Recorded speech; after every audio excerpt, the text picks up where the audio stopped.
Hello, Year 7, and welcome to this last virtual transition taster for you before we're actually on site. And I hope that you are ready for some history with the fantastic Mr. McPaul. He's going to be delivering some brilliant history stuff for you today. We're going to leave some as well for your actual physical taster day when you're on site on the 2nd of July. And I will go over a little bit more of that towards the end so that it's fresh in your mind and you know completely what to do. So a little bit of housekeeping as we do every week. On the screen, you will see the Slido link. Now, you've got two options here. The easiest option is pick up your phone if you've got a camera phone. And what you do is you scan the QR code and it will log you into Slido, allowing you to actually access the chat so you can answer questions quickly, ask questions to both of myself and Sir, and then you'll get some answers in a much quicker way than you would if you wait until the end, and that way you can be involved throughout. If you don't have a camera phone, that's perfectly fine. You can join typing into the website slido.com, and you can see the number for today is hashtag 1033209. So I'm going to give you just a couple of minutes to do that. And then whilst we do that, we'll wait. We can see the numbers going up. Brilliant. Already I can see people in the chat adding in. Just a reminder, guys, can you go to your profile on Slido and change it to your first name and your primary school? I can see some people have done that already. You're really clued up, and I can see that you guys are already doing that. So fantastic. We'll give it a couple of minutes because we want to get as many people in as possible.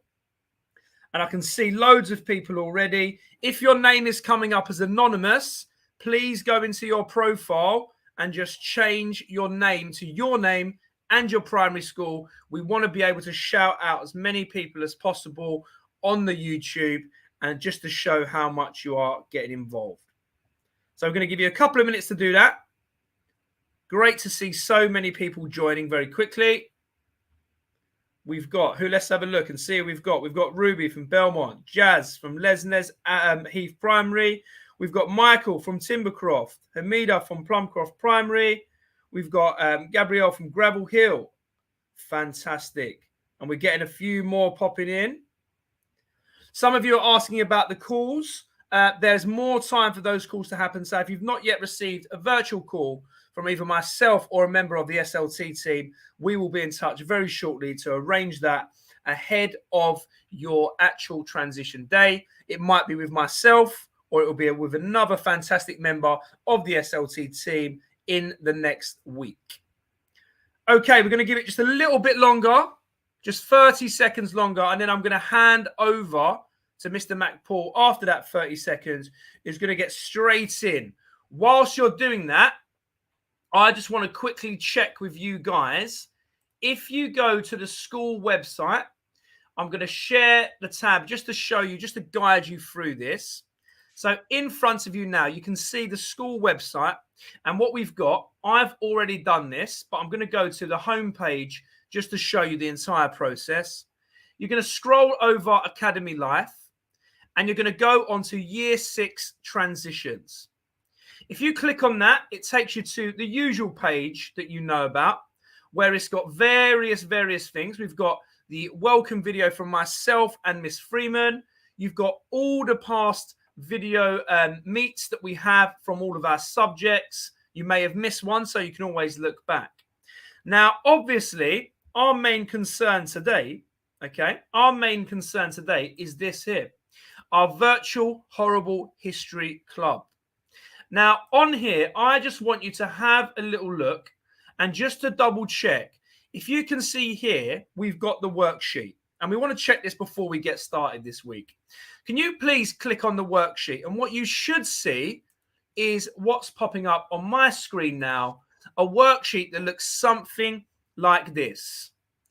Once you have that, I want you to click File and download yourself a copy so that you can access this document.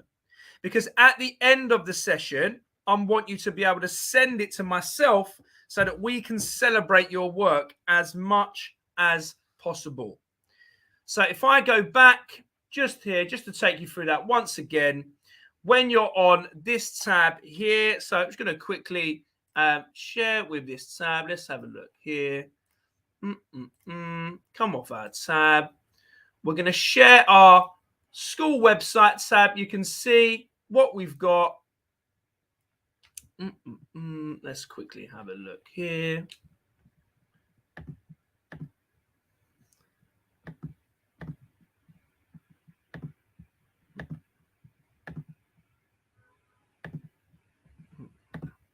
So, apologies there, guys. So you can see here, what we've got is the tab for our school website. You're going to go onto Academy Life, Year 6 Transitions. It will take you here. I want to just see if we can check. Click on this worksheet and let me know. Can someone let me know in the chat, is the worksheet opening up? Because that's something we want to have sorted before we get started. So if anyone could let me know in the chat, that would be fantastic. And then we can get cracking on with our Horrible History Club. Brilliant. Michael's let me know straight away. Horrible History worksheet is working. Absolutely fantastic. So without further ado, I'm going to hand over to Mr. McPaul, and I will be in the background checking all of your questions, your answers, and leading you through the slides along with Mr. McPaul. Over to you, sir.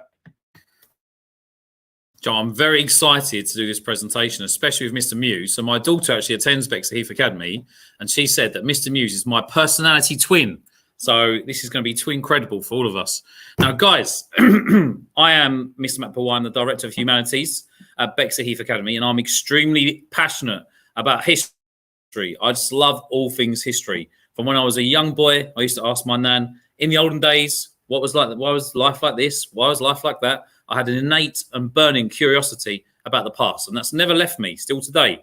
Okay, I still have that passion about the past, and I have a curiosity about the past. What was it like? Why is it like that? I want to give you a taster of that passion today. So, guys, without further ado, let's have a look at our slides. So, if we go to the first slide and we go to check in, what do you know? Okay, what do you know? I'd like to have a look at thank you. So if you just leave it there, that's brilliant. And we've got a little change there as well. So, guys, what do you know about that first set of pictures at the top? There's two at the top.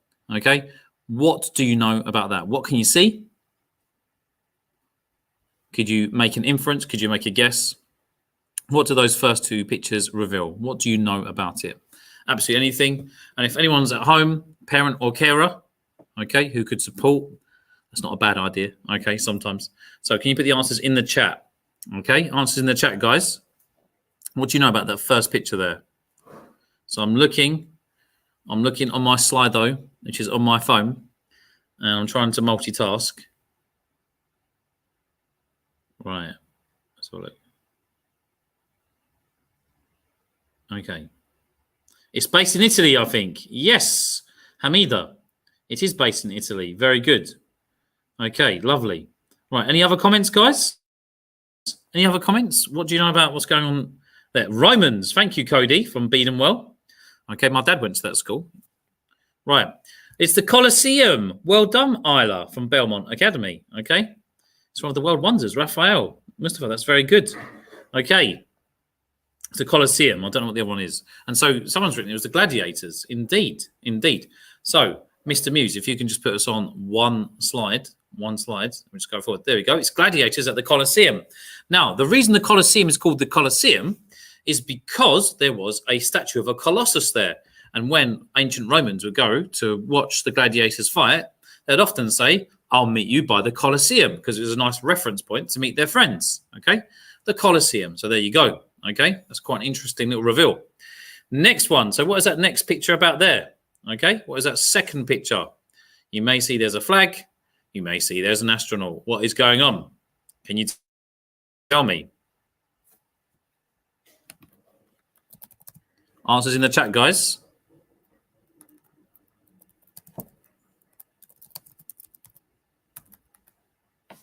Okay. What event do you think is happening there, guys? The first man on the moon. It was the first American person to land on the moon. Egypt. No, we're not talking about the Egyptian picture. It's the second picture. Okay.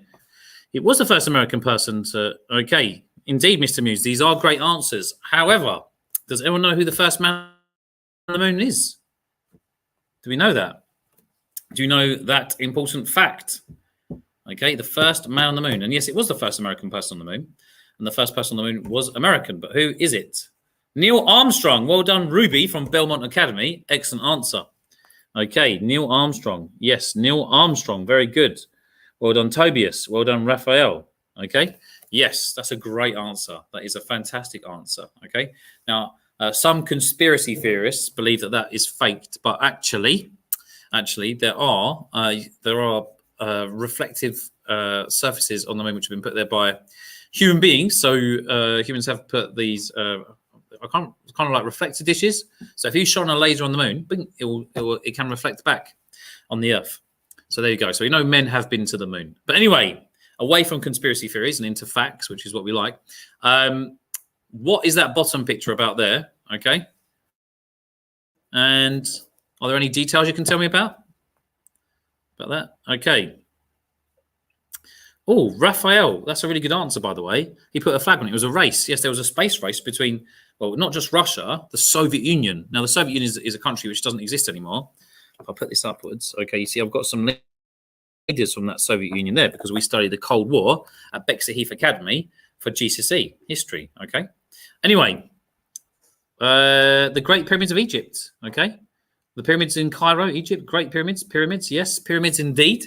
Now, the interesting thing, yes, they are in Egypt, and yes, they are near Cairo, but the thing is, it's a mystery as to how they were built, okay? So I think there was a experiment in Japan where they tried to build them with just manual kind of tools, because obviously they didn't have power tools back then in ancient Egypt, and they failed miserably. They weren't able to do it, okay? They were not able to do it, okay?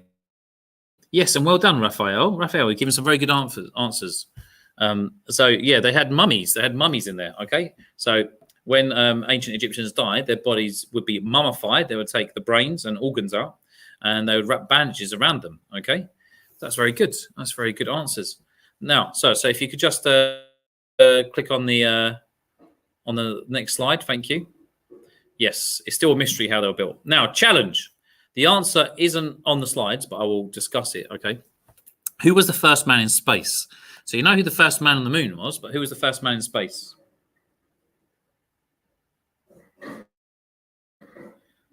Tobias, I don't know how to help you go on the checkout. You wouldn't need to use the checkout yet. That'll be at the end of the lesson, okay? Because we're doing the check-in, which is on the document. So I wouldn't worry about that yet, okay?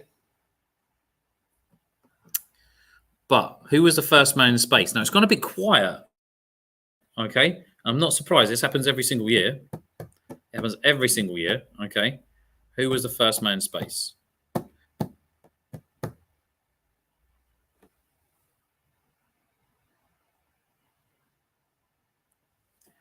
Okay. Grigory. His name isn't Yuri Gagarin. There we go. Gagarin. Yuri Gagarin. Well done. Well done, Isla. Well done, Michael. Okay. Raphael, I think you just got the spelling a little bit mixed up, but it was a really good effort. Well done. Okay. Yes, Yuri Gagarin. So Yuri Gagarin was the first man in space. And guess what? He was 5'2".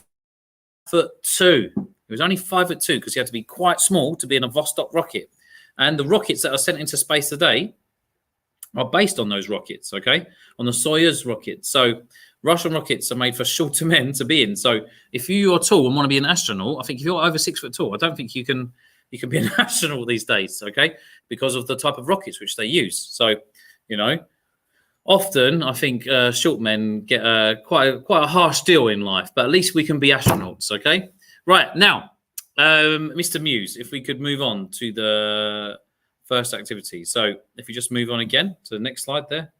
There you go. So today is going to be, essentially like a bit like a pub quiz. Now, I'm just going to pre-warn you, we may not get through the whole 6 rounds, okay? But we'll try our best. Now, if we don't, nothing's stopping you from doing a bit of research later, but in the time allotted, we may not get through that. Okay, so can we go through to round one? Who am I? Who am I? Okay. Now, guys, we're just going to do this. We're going to do it nice and interactive. You can put the answers in the chat. Okay. Number one, who is that man? Who is that man? Now, if you've got a £5 note, I dare say you may have an idea, but you know what? We don't really use the £5 notes anymore, do we, Mr. Muse? I think we're used to using Bitcoin these days. But anyway, who is that man? Who's that number one there? Who is number one? He's a very famous leader of this country. There's a statue of him in London. Answers in the chat, guys. Well done, Michael. Well done, Ruby. Those are correct answers. Those are correct answers. Well done. Well done. I'm sure it's Gabriel rather than Gabrielle. I think it's Gabriel. Well done, Cody from Bedenwell. Very good. Okay, those are the correct answers. Indeed, that is Winston Churchill, okay, who is extremely famous for his brave leadership during the Blitz, okay? He was also Prime Minister of Great Britain, okay, after World War II as well, in a period of peace, okay, from 1951 to 1955, I believe. And he died in 1965. He lived a good, long life. He also liked art and smoking cigars. So there you go, he did many paintings. Anyway, away from Winston Churchill, who is number two? Well done, Raphael. Okay, Tobias, it's not Charles, number two. Okay, so next to Winston Churchill on the right there, okay, that is not Charles, on the right of Winston Churchill. He's a very famous king. Okay, let's not race ahead, guys. That's very good. It's very good, but we're going to do one at a time. Okay, so King Henry, Jessica, he has 6 wives. That's true. Divorced, beheaded, died. Divorced, beheaded, survived. Very, very good. Cody, Henry VIII, yes. And well done for those of you who are using the Latin numerals, okay? A V is 5 and 111 is 3. 5 plus 3 is 8. See, we're doing a bit of maths today. Okay. Well done, guys. Good answer. On the next. Qu'est-ce que c'est, huh? Who is this? Who is this? Okay, I think someone's already put an answer in, but who is this? Yes.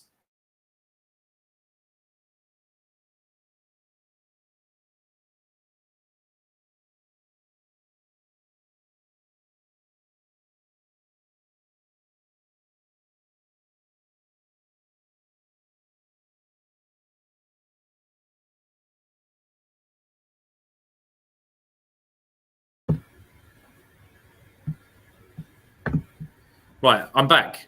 I was just about to jump in there, so I think we lost you, but I'm glad to say Sir is back, guys. Right, okay. So, yes, Napoleon is the correct answer. Sorry, I don't know what happened. I've taken loads of my tabs down, so I think I had too many tabs up. Okay, so, yes, Napoleon, Emperor of France, okay? He took over during the French Revolution, and obviously he's responsible for the Napoleonic Wars, okay, which ranged from about 1800 to 1815. He won 84% of his battles because of his unique technique of dividing his army into smaller parts, and they would travel in separate columns, okay? Whilst other countries just put their army into one big column, it would take them far longer to arrive. He scored many famous wins, including the Battle of Austerlitz, where he beat 2 armies with his one, and he even took Moscow and St. Petersburg in an invasion of Russia, but it was disastrous because the Russians just moved out. They saw he was coming to town, whoosh, and they just moved away, okay? Moved out of town. He took over, and then he had to go back. Many of his men died. It was a disaster. Yeah. If history teaches us one thing, don't invade Russia. Okay. Now, guys, I think I'm taking too long to explain each character, so I'm going to go for it a little bit more quickly so we can get on to a future round. Okay. Who is that to the right of Napoleon? Queen Victoria. Well done, Ruby. Well done, Ruby. You timed that very well. Okay. Well done, Ruby. That is Queen Victoria.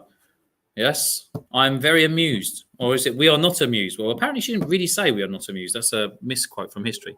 Okay, Queen Victoria, thank you. Okay, she was the longest reigning monarch preceding Queen Elizabeth II. Okay, so she had a diamond jubilee herself in 1897. Okay, in London. Okay, to raucous applause and crowds. Okay, right. So it's not Queen Elizabeth, Jazz. It's not Queen Elizabeth. Oh, Queen Elizabeth. Jazz, you've written the next one. Okay, so. Yes. Okay. After Queen Victoria, bottom left, that is Queen Elizabeth I. And yes, you're right. She ended the bloodline Okay, because she didn't have any children. Okay, Daniel, it's true. All of them are people. I can't disagree with you there, Daniel. Thank you. That is a very meritorious comment. Right. Anyway, so on the left, yeah, that is Queen Elizabeth I. She was the final Tudor queen. She was the last of the Tudor dynasty. The Tudor dynasty ruled in England from 1485 to 1603, when she sadly passed away.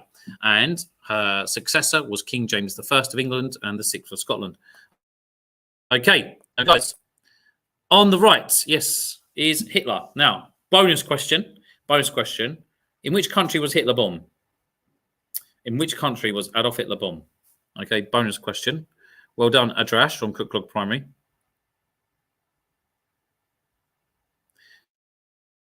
Jazz, he was anti-Semitic, that's true. Okay. Daniel, well done. Austria. Gabriel, well done. He was born in Austria, which was very close to the border. He was born very close to the border of Germany, okay? And his accent was very similar to people from Munich, okay? So he had a South German accent, okay? But he did get German citizenship, I think, in 1929 or 1931. But anyway, he certainly identified as German. Right, now, to the right of Adolf Hitler, who was responsible, really, for World War II. On the right of him, we have another famous leader. Okay, another famous leader. And you can see he's wearing a crown of leaves, okay? Yes, Raphael, okay? It is Julius Caesar. Julius Caesar, okay? Veni, vidi, vici. We came, we saw, we conquered. He said that about Britain. And the Romans, when they conquered Britain, gave us our goddess, Britannia. And if you ever look on the back of a 50-pence piece, you'll see that goddess, okay? The Romans gave that to the Britons, okay? Gave that goddess to us, okay?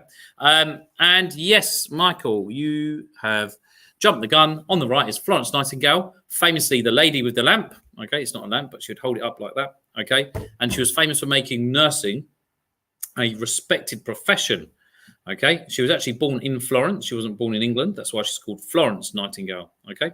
And there you go. There are the answers there. Thank you, sir. Thank you, Mr. Muse. Now, if we move on to the next slide, that'd be wonderful. Round two. Right, this is a video session, okay? So I'm going to have to stop talking. Mr. Muse is going to put this on in 6 minutes, okay? What I'm going to do, as you're watching, can you please go through the answers, okay? I'm going to go through the answers a little bit more quickly than I did the first round because I'm worried that we're going to run out of time. Okay, so if you put the video on, I'll stop talking.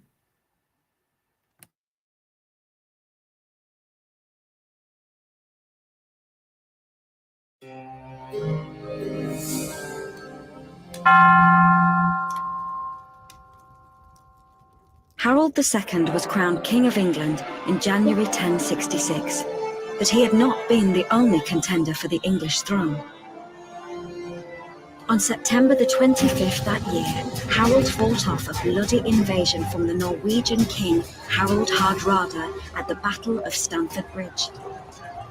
Only 3 days later, William, Duke of Normandy, landed at Sussex, intent on claiming the English crown. William was a strong, experienced military commander with an iron will. He claimed the former king, Edward the Confessor, had named him heir to the English throne. William also alleged that Harold had come to France in 1064 and swore on religious relics to support him as the next king of England. William was told of Harold's coronation while out hunting. He had been usurped by the very man who had allegedly sworn to support him. According to the Normans, Harold had defied William, but worse, he had defied an oath sworn to God. Outraged, William began to gather support and plan his invasion. He promised land in England to those who helped him overthrow Harold. The Pope in Rome, no doubt hoping to spread the power of the Church in Europe, even issued him with a papal banner. Now he had the blessing of the Church. Modern historians agree that William had a huge army of around 7,000 men and a fleet of approximately 700 ships. But by the time William's fleet was ready to sail, strong northerly winds hit, forcing William to wait for several weeks. In late September, the winds finally changed, and the Normans sailed to southern England. Rather than advancing further inland, which invading armies normally did, William provoked Harold by devastating his former earldom and waited for Harold to come to him. As soon as Harold heard the news, already battle-weary, he once again raised an army and sped south. At dawn, on the morning of the 14th of October 1066, William, his papal banner raised and wearing the very relics round his neck, which he claimed Harold had sworn on, marched his army just over 10 kilometres to confront Harold. The details of exactly what was to follow and where it took place vary considerably. But we do know that at about 9 a.m, the battle for the English crown began. The English were assembled on the crest of a small hill, flanked by two streams with woods behind to make it difficult to retreat. Here they created a strong shield wall with Harold at the centre. The Normans were drawn up in 3 lines below.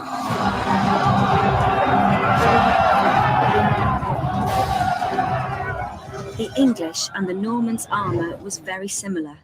Both sides wore conical-shaped iron helmets with a nasal, a metal strip which covered the nose to protect part of the face. Men of rank also wore the mail coat made of iron rings. It offered both protection and manoeuvrability, but was heavy. But while the English had the Dane axe and used a defensive shield wall tactic, the Normans had 2,000 cavalry, which English battlefields had not witnessed before on this scale. They also had a huge line of archers. Some of these apparently used crossbows. Unknown to the English, these powerful mechanical weapons required less strength and training than the ordinary bow and arrow. The Norman archers attacked first, but the distance was great, and their arrows mostly rebounded or flew above the Anglo-Saxons' heads. It was then the turn of the mounted Norman knights, but the horses found it almost impossible to charge up the steep slope. Eventually, the English shield wall pushed forwards. This forced the Normans back down the hill, and a rumour began to spread that William had been killed. The story goes that William lifted up his helmet and called out that he was alive and with God's help would win. Then he decided to try an old Norman tactic, the feigned retreat. The Normans could not win the battle unless they broke the English line, which was packed so tightly it was said the dead were unable to fall. But if groups of cavalry pretended to flee, the English would believe they had won and chase after them. The cavalry could then quickly swing round, charge back and encircle the English pursuers, breaking the shield wall. The wall began to weaken, and as dusk drew in, William ordered his archers to attack once more. The English wall opened, and Harold was finally killed. The Bayeux Tapestry illustrates him being shot in the eye or cut down, but no one knows if this is what really happened. The Normans had won. The last Anglo-Saxon king of England was dead. William had become the conqueror, and now he set off to London to claim the English throne.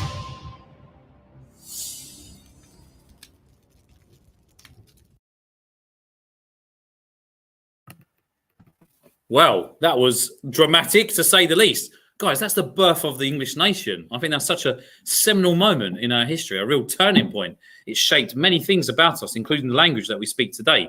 That's why you have cow, but you also have beef. That's why you have a pig, but you also have pork, okay? So you have different, like, it brought a real range of French influence to our language, okay? The Norman invasion shaped the English language. Anyway, guys, before I get too excited about linguistics and the language, let's have some answers, okay? So, answers in the chat, guys. Answers in the chat to number 1, okay? Where in England did William, Duke of Normandy, land his forces? Where did he land his forces? Okay? Were you paying attention? Did you keep your eyes peeled? Do you know the answer? Do you know the answer? Answers in the chat, guys. Where in England did William the Duke of Normandy land his forces? Okay. It begins with an S.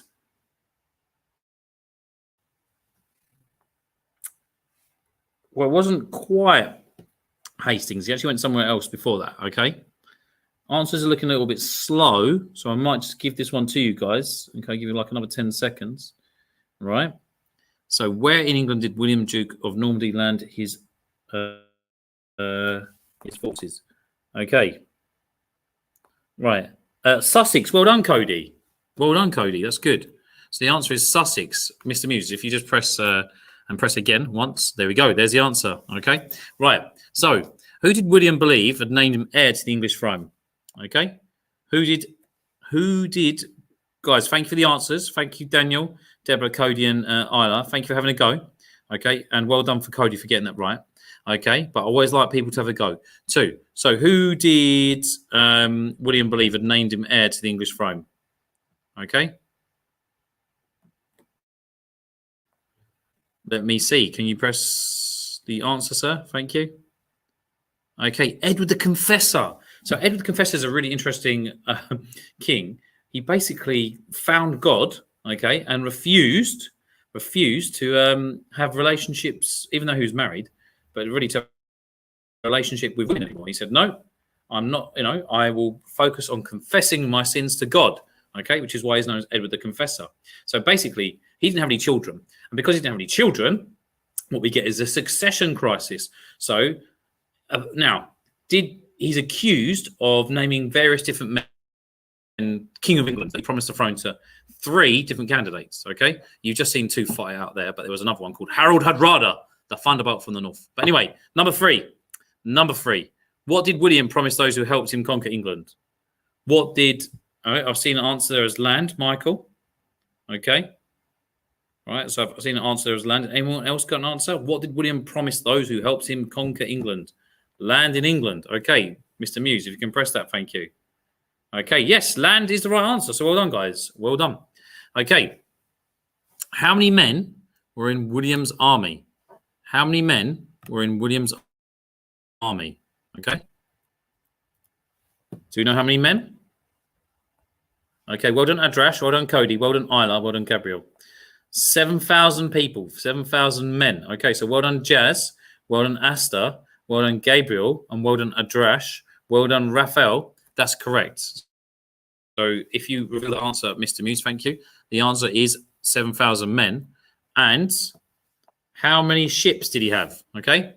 How many ships did he have? Did he have fish and ships? I've heard Mr. Muse likes fish and chips, as well as pie and mash. Okay, right. So I've got 700 answers there. Well done, Micah. Well done, Raphael. Well done, Gabriel. Okay, lovely jubbly. Brilliant. Well done, Adrash. Well done, Isla. Well done, Cody. 700 is correct. Well done. Thank you, Mr. Muse there. Now, here's an interesting one. When did the winds finally change? Okay. When did the winds finally change? Because, yes, Jazz, that's the correct answer. See, the problem back in those days is that ships only had one sail. So if the wind was blowing against you, you couldn't move forwards. Now, in the age of exploration, the Portuguese invented a triangular sail called the mizzen sail. So what they do, they have it at the end of the ship, and that could kind of reflect, I think if that's the best word, but it could all rebound, okay? If the wind was going against you, you could rebound it into another sail, into your main sail, and you could go forwards, okay? But when did the winds finally change? Late September. Okay. Mr. Muse can reveal the answer. Late September. William the Conqueror wanted to conquer. Yeah, do you like the way I did that song? That was great. Okay, number 7. Where did Harold have to travel from to fight William? Where was Harold? Okay. Where was Harold, guys?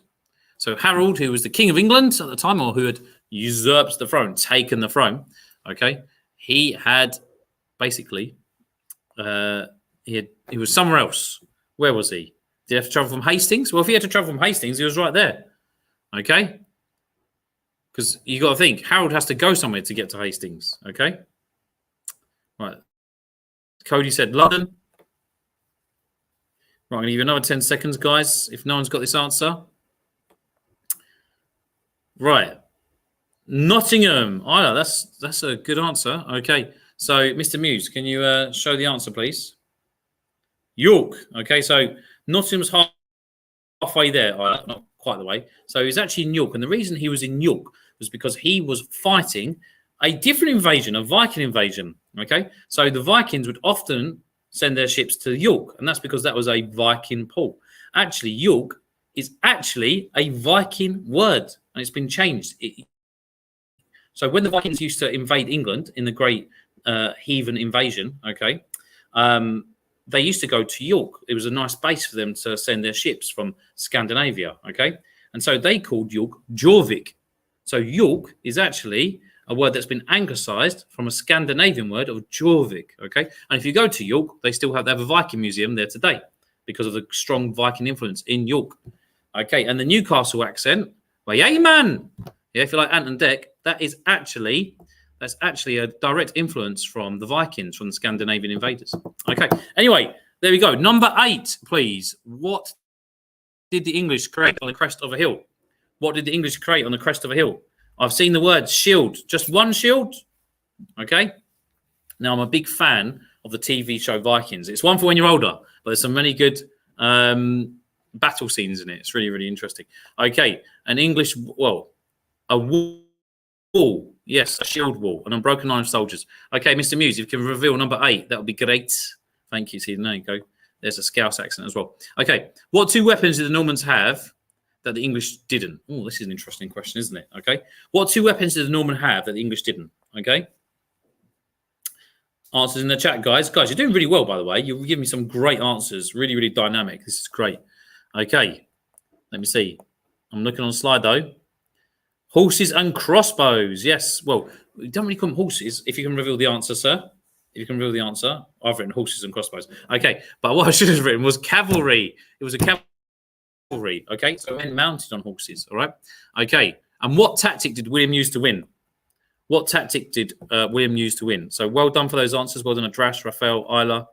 Okay.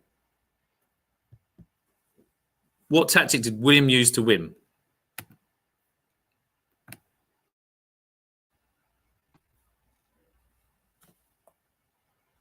The false retreat. Well done, Jessica. Well done, Jazz. Well done, Isla. Okay, brilliant answers. Okay. Really good to see people from all these different wonderful primary schools, Lesness Heath, Belmont, Timbercroft, Crooklog, okay, all being represented. Okay, that's really great. Okay, Mr. Muse, if we can just move on to the next slide. Okay, now this one's going to be a little bit hard. It's going to be a little bit hard. I'm just going to pre-warn you. Okay, so 7 flags of the British Empire. So hopefully you can, like, some of these I think you'd know, and some of these you can have a guess. Okay, some of these there's hints in the flag. Okay, if you look carefully. So it's going to be a little bit more challenging, but we do teach the British Empire in quite a bit of detail at Bexley Heath Academy, both in year 7, year 12 or year 13 if you do an A-level in history. So 7 flags of the British Empire. Right, now, ask in the chat, what do you think that first one is there? Okay, on the top left. Top left, guys, okay? What flag is that on the top left? So if you look on the top left, there we go, that one there. Thank you, Mr. Muse. Mr. Muse is great with that mouse. He knows what he's doing. Okay, what is that flag there? Okay, the first is Australia. Okay, Daniel and Raphael, we've got an answer there. Is anyone else? I think I'm in agreement with that, Mr. Muse. Australia. All right, mate. Okay, can you just turn the slide over and get rid of the first? There we go. It's Australia. Okay, now you've got another flag. So the number 2 flag there. Okay, of the British Empire. Now, as I said, guys, this is a little bit of a challenge. Okay, it is a little bit of a challenge. But if you look carefully, now I'm going to give you a hint, guys. Okay, it's somewhere in the Caribbean. It's somewhere in the Caribbean. Okay, and it's a little island, and it's not Jamaica, but it begins with B. So there you go. I've given you a lot of hints there. I've given you a lot of hints. Very nice of me to be so hinty. Okay, so it's an island in the Caribbean, very famous for its lovely weather. Okay. It's an island which begins with B in the Caribbean, and it's obviously not Jamaica. Okay, we've got Bezos, Belgium. Okay, right. I think I'm just going to help you out there. Barbados. We got it. Well done, Isla, and well done, Cody. Thank you. Now, this next one, if you look at the initials on the flag, you can have a guess. If you look on the initials of the flag, you can have a guess. Okay. Look at those initials, okay? So number 3, the third flag, okay? There's a crown, and there's 2 letters there. Okay. If you look carefully, that gives you a hint to where that is in the world. It's quite a famous place. It used to be in the British Empire. It is now part of the People's Republic of China. Okay, so that third flag there is now been kind of subsumed into the People's Republic of China. Okay, so let's look at that third flag. Mr. Muse, do you want to circle it? Thank you, Mr. Muse. That third flag. It's got the initials HK. Okay, it's got the initials HK. So what flag do you think that is? The initials HK. Where in the world? Hong Kong. There we go. Thank you, Isla. If we reveal that, thank you, Hong Kong. Now this next one, guys, it was the most profitable country in the world, but it wasn't really a country; it was a company. And if you look at that flag, you think it looks like a bit like America, but it isn't anywhere to do with America. So it was a company. It was one of the richest companies in the world, and it ruled over India. So there you go. If you have a little Google, you know, guess for that full flag there on the right. So it was a company which ruled over India. So if you Google which company ruled over India, maybe you could find out where that flag came from. Okay. So on the top right, it looks like America, but it's not. Okay. It was a company which ruled over India. Okay.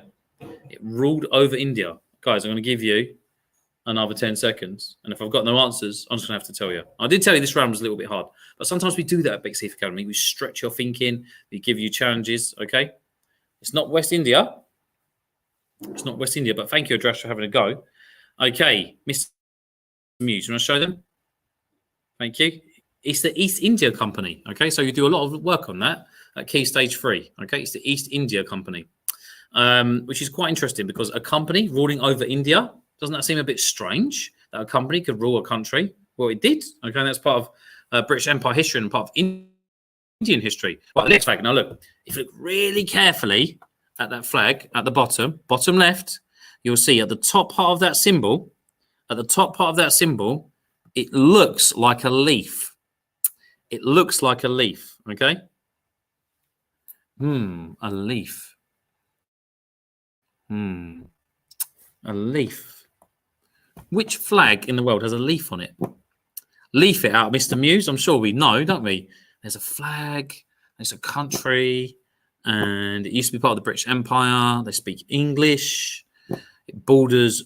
There we go. Oh, Asta, you've got it. Is it Canada, Mr. Muse? There you go, Canada. And for some reason, I spelled that wrong. It's not Canada, it's Canada. So I do apologize for that spelling there. Anyway, we'll just ignore that and pretend that didn't happen. So the next flag. Okay. Now, the reason it's got lions on it is because Richard the Lionheart conquered this island. It's a very famous island in the Mediterranean. In fact, my wife was born there, and my daughter is, well, she's part of this country. It's an island. It begins with C. It's in the Mediterranean. It's very hot. Some of you might have been on holiday there if you've been lucky enough. Okay, I go there every single year. Lucky me. Okay, it's very, very hot. Very hot there. An island in the Mediterranean which begins with C. And it's got 2 sides to it. It's got a Greek side and it's got a Turkish side. Okay? It's got a Greek side, it's got a Turkish side. Richard the Lionheart took the country out. It's not Corsica, Isla. It's not Corfu, but Gabriel, you've got it right. Okay, sir, I'm going to click. It's Cyprus. Okay, so many of you may have friends at school who are Turkish or Greek Cypriot. Okay, in our school we have quite a lot of Turkish Cypriot students, and we have Turkish students too. We have a very rich diversity at EBACC Academy, which we're very proud of. Okay, last flag. So Australia's neighbour. Rafael, you're from there. Merhaba, ben İngilizim ama Türkçe konuşuyorum çünkü benim hanım Kıbrıslı Türk. Okay, so there you go. There's a little bit of Turkish for you there. Rafael, okay. Merhaba, nasılsınız? Hoş geldiniz. Welcome. Anyway, I'll stop showing off and speaking Turkish. Right, so Daniel, well done. New Zealand, well done, Gabriel. Well done, Asta. Well done, Cody. It is New Zealand, okay? It's a little bit confusing because it looks like the Australian flag, but it is not the Australian flag. Okay, Mr. Muse, let's go on to round 4, okay? Oh, this is a good one. Okay. Match the ruler to the country. Okay. So this round, I think it'll go a little bit more quickly than the others. Okay. So who was George Washington? Thank you, Raphael. Merhaba. Yes, Ian. Right, okay, right. So anyway, I'll stop talking Turkish and getting sidetracked by the Turkishness. Right. Now, guys, maybe you could put an answer which puts all 5 of them with their leaders. Okay. So who was George Washington the leader of? It's a bit like a process of elimination, this quiz round. A bit of a process of elimination.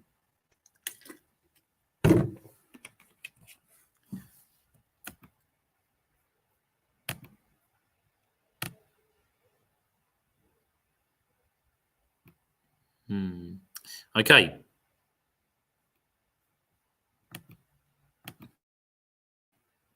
So, right, guys, who was George Washington the leader of? Okay, George Washington.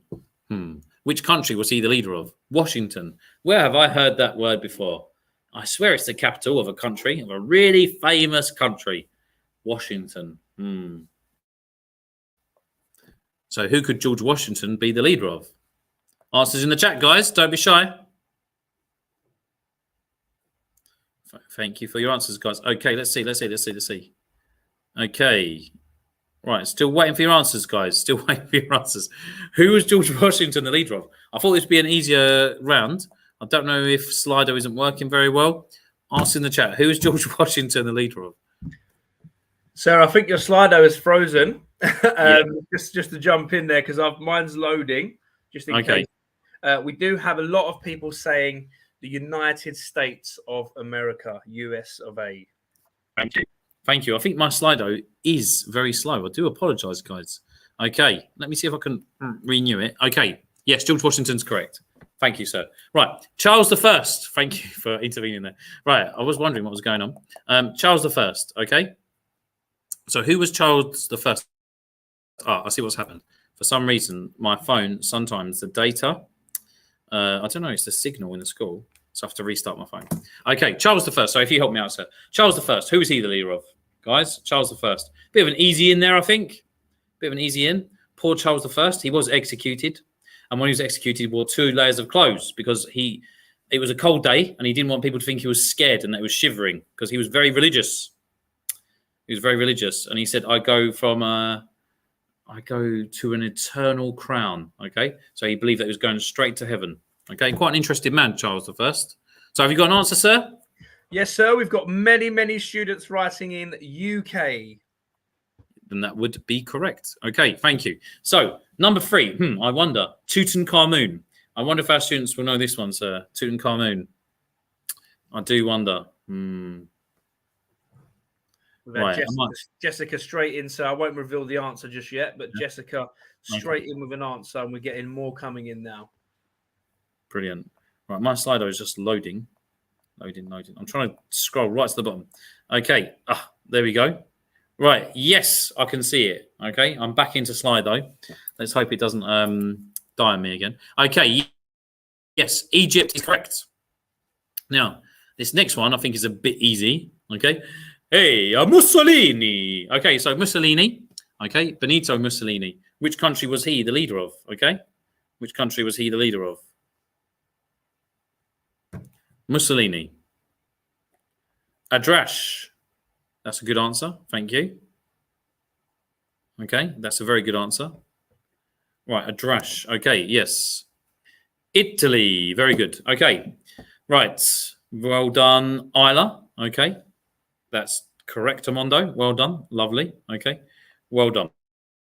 Okay. So he was actually the first fascist dictator. So he's more notorious, more infamous than famous. Okay. He was the first fascist leader in Europe. Okay. So he actually took over Italy in 1921 because he marched on Rome with, I think, 50,000 black shirts. The king of Italy panicked and proclaimed him the dictator of Italy, as he became known, Il Duce. He actually fought against Britain, or he made Italy fight against Britain in World War II. Okay, and he came to a bit of a sticky end by his own citizens. He was removed from power, shall we say. He was killed. Okay, Mussolini, the final leader, the final dictator of Italy, the first and only. And Tsar Nicholas, should say Tsar Nicholas II. All right. Yes, Jazz. That is a correct answer. Process of elimination. It could only be Russia. But the Russia he was in charge of was actually the Russian Empire, which encompassed the Ukraine and Poland, Armenia, Kazakhstan, Azerbaijan, okay, Turkmenistan, Uzbekistan, okay, all the stans, okay, so it was huge. The Russian Empire was absolutely huge, okay, and it bordered Germany, okay, it came right into Europe. Poland was not a recognized country at that point. So the Russian Empire was just gigantic and huge, okay, and it would be replaced by the Soviet Union sooner or later.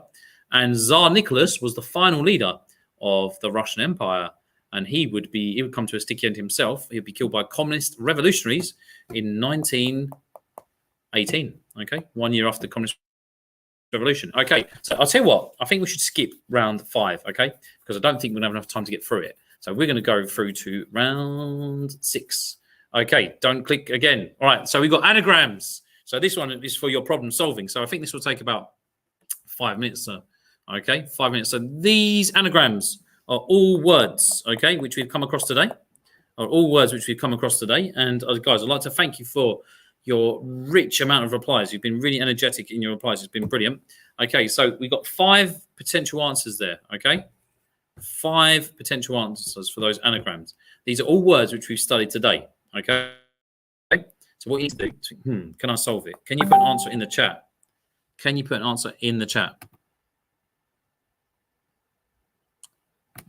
Can you put an answer in the chat? Okay. Anglo-Saxon. Well done. Well done. Anglo-Saxon was so well done, Asta. Well done, Daniel. Well done, Cody. Well done, Isla. Well done, Adrash. Okay.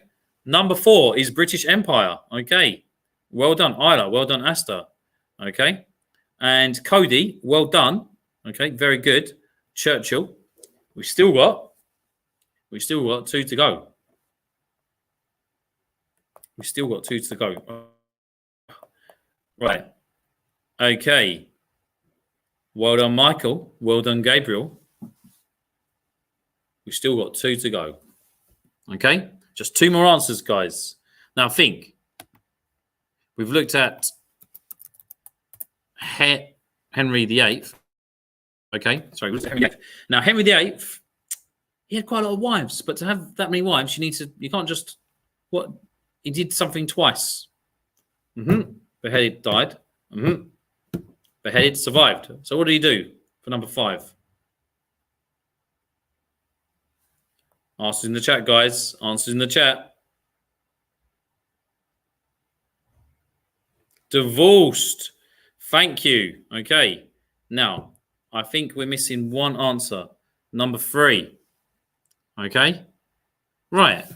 Now, number 3 is simply, right, we looked through a lot of flags. Those flags belong to certain places. What places do they belong to? It's always one that people have trouble with in the anagram round, okay? Well done, Hamida. Well done, Adrash. Well done, Cody. Well done, Michael. Brilliant answers. Okay, so for that final question, number 3, you live in one of these.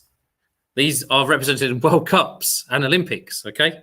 Countries. Well done, Isla, and well done, Cody. Okay, now, guys, I'd just like to thank you for your high energy, okay? And I really look forward to teaching some of you, okay?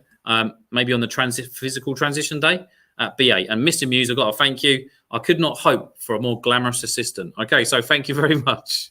Okay, I'll leave it there and you can finish off, sir. Thank you very much, sir. Guys, I want to say an absolutely action-packed, jam-packed session today with history. Loads and loads and loads of really fantastic kind of questions and answers from you guys.